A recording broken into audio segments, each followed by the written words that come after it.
Tatlong drug personalities huli sa aktong sumisinghot ng drugs sa La Trinidad, Benguet. Detalye na balita mula kay Romy Gonzalez sa RH41 ay Baglabigat, Rome. Natiklong tatlong drug personalities matapos maaktohang gumagamit ng ilegal na droga sa Toyong Pico, La Trinidad, Benguet. Isang concerned citizen ang nagpabatid sa mga otoridad sa nangyayaring patsasyon. Kagad namang rumisponde ang mga operatiba ng Drug Enforcement Unit ng La Trinidad Municipal Police Station sa lugar at doon nadatna ng mga suspect na aktong nagpapatsasyon. Isa sa mga suspect ay 35 anyos na construction worker na tubo sa Sablan, Benguet at nakatira sa Betag, La Trinidad, Benguet.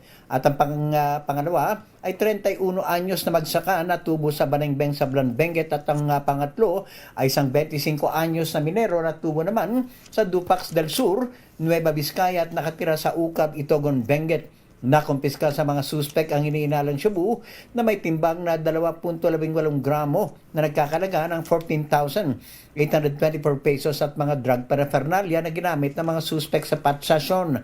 Ang mga suspek at mga nakumpiskang kontrabando ay nasa pangangalaga ng La Trinidad Municipal Police Station at sasampahan sila ng kasong paglabag sa Republic Act 9165 o Comprehensive Dangerous Drugs Act of 2002.